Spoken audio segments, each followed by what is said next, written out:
Same old faces, same old feelings, same old music, same old lyrics, darling. Oh, be my life, I pay my price. What's promised me to live in a life. Someone to love, someone to hold.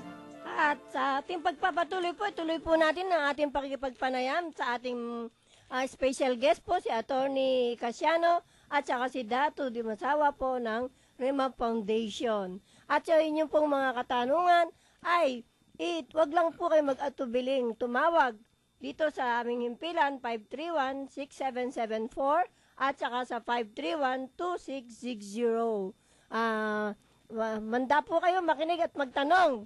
Hintayin po namin ang inyong mga katanungan. At sa ating pagpapatuloy, meron po dito ang Attorney Casiano, mga tanong. Meron po siyang lupa doon sa Antipolo, 600 square meters, kalahating hektarya po ba yan, sir? No. Dato? Hindi, wala, malayo. Kanyang lupa, 6,000. 10,000 6,000 square yun. kasi ang isang hektarya. 6,000 po ang kanyang lupa doon. A Eh, little above 1/2 of 1 hectare. Opo. 6,200 po pala, to be exact. Ang dami pong mga nakatira doon ngayon, ay gusto po namin makarecover, miski kapraso doon sa lupa ng aking bayaw, doon po sa Antipolo. Sinisingil po siya ng tax taon-taon. Ngayon po, hindi pa kami makakabayad dahil sobrang laki na ng tax ng kinukuha. At hindi namin ma-locate kasi humingi nga po kami ng tulong kay Dato na ma-locate namin yon, pero nandito po yung mga boundaries. Nakikita po namin yung mga boundaries nandito po. Pinakita namin po kay Dato ang papeles po. Ano po masasabi niyo sa Attorney Casiano? Siyempre po, sa lupa, kailangan malaman mo alin nga ba yung lupa mo. Relocation survey po ang number 1 requirements dyan. Ngayon, pangalawa, genuineness of title. At pangatlo, kung may problema man sa titulo, ay pwedeng mapailalim yan sa tamang titulo. Wala pa pong titulo yan, Attorney. Wala. Opo, sapagkat yan po ay di- binigay, nakuha niya yan sa pamamagitan din ng isang tao na binigay sa kanya. Tapos, walang titulo. Positioning lang. dati talahiban po yan ngayon po ay, marami ng tao at sila po nagbabayad ng tax, sinisingil po sila ng munisipyo. Anong papel ang hawak ng OHAS. Ito pagmamayari? nga lang po yung Meron siyang tax pinadala. declaration kasi bakit siya sisingilin Oo. Opo, yun. kung hindi, kung wala siyang tax declaration. Galing ba sa munisipyo yan? O Galing sa munisipyo. Sa pangalan ba niya inilagay ang tax declaration o yung nagbigay sa kanya? Sa pangalan ng niya po, karapatan? kasi meron sila rin. Edi hindi niya napatituluhan kaya tax declaration lang muna. Opo, yun. At noong araw, under the Public Land Act, nasakop naman ng Senro, di ba? Kailangan, kung meron kang tax declaration, nagpetisyon ka sa korte for registration and titling of land. So, hindi na umabot sa ganon. Ang problema rin, ito'y sakop na rin ng ating mga degree at titulo. Oo. So, ang recourse niya talaga ay sa amin.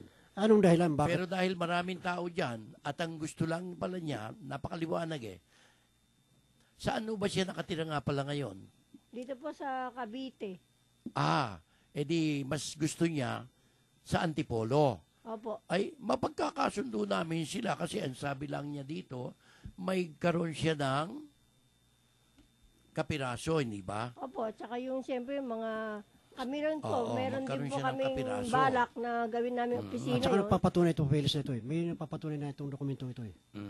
Kaya lang, Opo, hindi niya alam kung saan lugar. Nung tinanong po namin Oo, sa kailangan relocation. City Treasurer's Office, dahil nga siyempre sinisingil dyan, kung saan na yung location, sa dami ng taon di namin malaman. Alam po nila, pero ayaw sabihin sa amin. May tax mapping yan sa munisipyo. May sorbida. Assessor's Office, tax mapping. May malalapad na mapang Opo, opo. Nakalagay doon kung may karsada kung saan. Ay, alam ng munisipyo, pero hindi po reliable ang plano na ini-issue ng assessor dahil yon nakalagay doon for tax purposes only. Ang mas valido po yung through the Bureau of Land, hingi tayo ng authority to survey. Ngayon, pwedeng lahat naman ma-accommodate kasi ang sabi niya, basta meron siyang lugar. Di ba? And REMA has the title, we can manage and arrange all these properties. Pero kakailanganin talaga ng surveyor. Never na, kasi sa torrent system, ang sikreto talaga yung sukat, technical description, and location. Magkano po ba kaya ang malagastos na nila para sa surveying po? Ang gasto siguro to, alamin mo natin kung magkano talaga ang survey dito eh. Kasi per hectares square yata. ba? Per hectares. Per hectares to eh. Sa Antipolo per hectares. Dito Kasi, sa Metro Manila per square. Kaya mas mahal. ganun po ba? Sana matulungan ninyo kami dahil meron kami siyang parte para makaroon naman kami ng opisina ng Ayun. REMA Foundation. Po, ayan. Mga malaki-laki din po yan. At Oo meron pa po dito isang Ma-accommodate katanungan. natin lahat. Opo. Meron po kaming katanungan pa rito. Sa Makati po, Makati City, meron po silang isang grupo po na nakatira diyan ay 30 katao, families. Meron po silang 350 square meters doon nakatira doon. At 30 years ng araw po sila nakatira doon. Ano daw po magandang gawin para doon? Private property po yan, pero hindi nila tinuturon para bang inabando na. Kasi wala naman talagang valid title ang mulang Port Bonifacio hanggang Villamor Air Base. Wala hong genuine title yan. Kasi ang unang nagpatitulo dyan, yung tinatawad na Maricaban Estate. Sa desisyon po ng Korte Suprema, I think way back 1990, nanalo pa nga ang Fortunato Santiago na pinahihinto nila ang distribution of the Fortunato Santiago heirs land. Yung Maricaban po, estate, yan ang nagpatitulo mulang Port Bonifacio, ngayon na dating McKinley, hanggang sa Villamor Air Base. Dumaan po yan sa Makati. Kaya wala hong genuine title yan. Noong panahon ni Ramos, gumawa po ng sariling titulo si Ramos na 004. Ibig sabihin, ginaya lang yung mga hawak na dokumento ni Victoria Rodriguez, ikinulong muna si Victoria, ang sabi, safety measures, baka may dumukot at papirmahin si Victoria. After 6 months, pinalabas. Paglabas ni Victoria, may titulo na si Ramos. Kaya binenta yung 12 billion yung portion ng the Fort. Port Bonifacio. At modernization of the AFP. Bibili ng eroplano. Wala po ako nakitang lumipad na bagong jet plane. Yung titulo niya, 004. Ano po yun? Pre-patent lang po yun. 5 taon lang po ang buhay noon. At laging subject sa tunay na titulo, yung titulo po rin ng REMA. Kaya lang po, mga malalakas sila noon. At kahit na wala po yung dating presidente, may mga naiiwan pong tao dyan, mga generals, mga senador, congressman. Hindi yun nawawala yung koneksyon nila. REMA po, walang koneksyon. Pero, itong napakaganda. Walang koneksyon, pero ang sabi ng presidente, alamin ang totoo. So, hindi natin kailangan ng koneksyon. Kailangan lang talaga magkaroon ng investigasyon, sino ba talaga ang tunay na may-ari. At, Mr. President, wala kayong problema sa amin. Ino-offer namin ang lupa, hindi para sakimin, hindi para resolbahin ang problema ng ating land, ang ating squatting problem, ang ating flooding problem. Kami po at ang gobyerno dapat magkapit-bisig. Hindi po dapat tayo mag-away.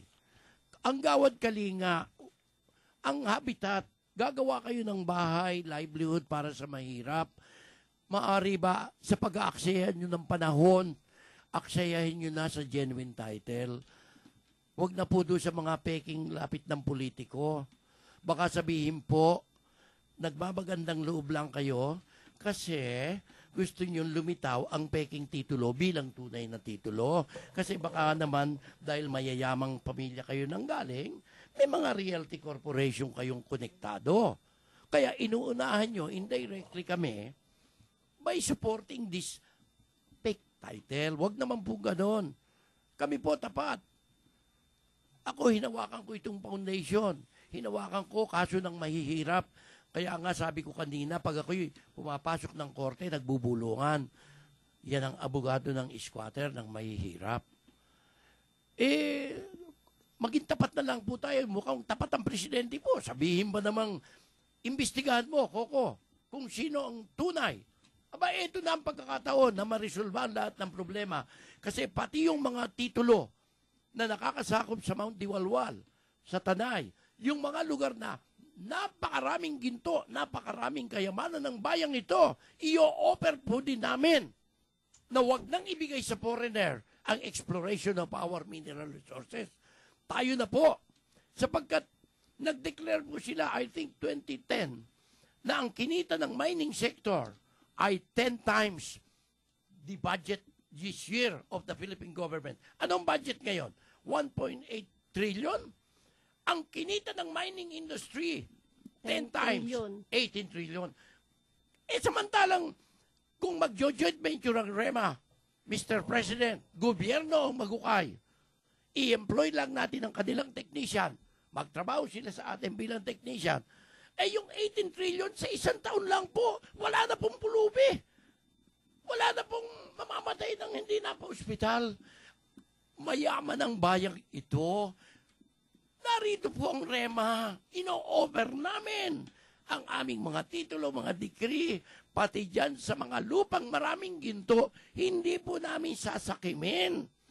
Kaya kayo, sa habitat, sa Gawad Kalinga, pinakikita niyong mahal niyo ang bayan. Mahal namin ang bayan. Si Pangulo, mukhang tama ang direksyon.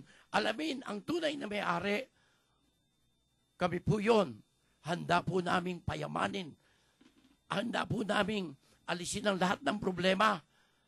Swelduhan ang gusto pati mga judges. Mayaman ang bayang ito. Hindi po ito mahirap. Nagkakamali lang po tayo sa approach natin sa bayang ito. Wala sa kalingkingan natin ng Singapore. Walang gold mine ng Singapore. Tayo meron. Bakit nagpapatalo tayo? Narito po kami. Dito po ang pag-asa ng lahat, lalo ng mahihirap. Minamana mo, 18 trillion pesos a year, dinadala lang sa ibang bansa. Yung malampaya gas ngayon, nawawala ang 100 billion. Minamana mo, meron na pala tayong 100 billion sa gas lang. Saan pumupunta ang gas? Sa abroad. At kaya po, nananawagan kami, mga civic organization, mga local official, mga politiko, suportahan niyo po si Pangulo na alamin kung sino tunay na may-ari ng lupa. Sapagkat kami, may titulo kami sa mga bundok na may ginto. Yan po ang mag-aalis ng kahirapan. Yan po ang magpapataas ng sweldo ng lahat ng opisyal ng gobyerno at hindi na kailangan magnakaw. Mga pulis, mga military, opisyal ng gobyerno, empleyado po. Yung judges, 300,000 a month. Hindi po yung sweldo ngayon. Kaya napagdududahan po sa desisyon na binabayaran ng kalaban. Papalisin po natin yan. Narito po kami. Wag nyo, hindi po kami kalaban. Hindi po kami kalaban. Kami po ang pag-asa nitong bayang ito. At sundin nyo po ang Pangulo. Pakiusap